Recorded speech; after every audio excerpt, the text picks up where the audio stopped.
Freakonomics. If there's only one element that I say is there in almost everything we do, it's the idea that incentives matter, and if you can figure out what people's incentives are, you have a good chance of guessing how they're going to behave. I went to write a piece about Levitt for the New York Times Magazine, so I was pretty sure it was going to be a dud, but then as it turns out, a lot of people were interested in Levitt's research. What he's really good at is like pretending he's a cheater and a criminal and a thief and a cheat and all these things, because really he's not that far from. I mean, if you think about what an economist is, the line between like economist and criminal is incredibly thin. And what about journalists? No line. Stephen Dubner, as a writer, found that Stephen Levitt, the economist, had an unusual way of looking at life. A lot of times it'll push a lot of people's buttons. Freakonomics is a study of incentive, what makes us do the things we do. I'll give you a good example though. Endangered Species Act. It's designed to keep species from getting endangered. The way they implemented it actually gives developers a year to do whatever they want while they're looking at the laws, so developers develop the land as quickly as possible, doing everything they can to make the species extinct before the Endangered Species Act actually comes to apply. So that's a case where well-intentioned people pass a law that has exactly the opposite effect of what you'd hope.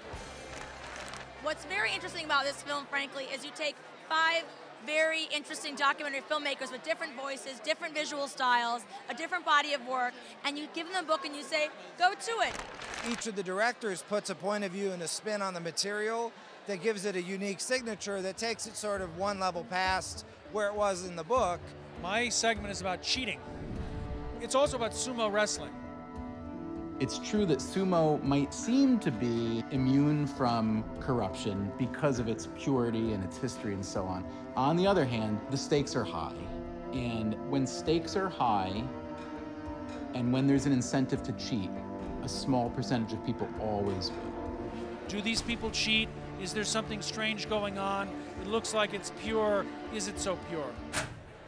We were inspired by the chapter on parenting. And then we filmed a new experiment where the outcome was unknown, and we find out if it works to pay kids to get good grades, yes or no. That's what we look at in the film.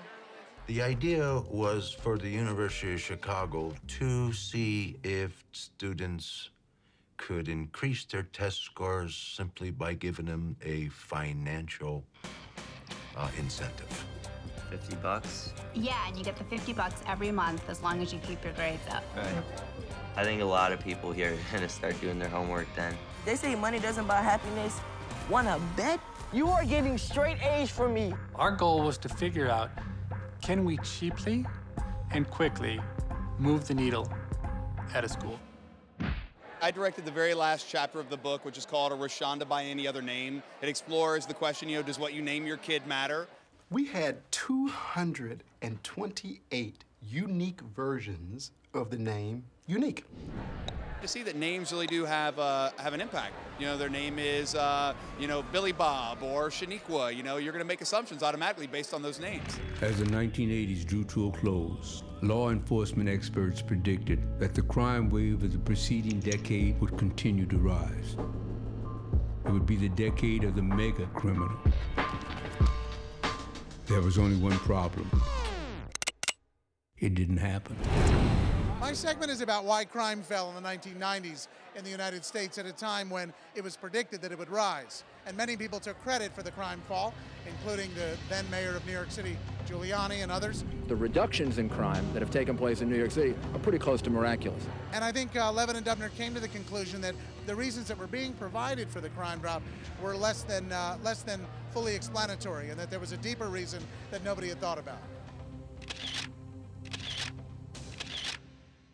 Freakonomics is an incredible book that uses kind of this idea of social economics to look at world's problems, whether it is cheating or abortion or race or socioeconomic status. It uses real data to get to the heart and the truth of what really causes or solves problems. I'm not like a big thinker or anything. I just take whatever question interests me and try to do the best I can with it. I like crime, corruption, gambling, the dark side. Prostitution, you name it. It basically translates his personal life into his academic work. It's very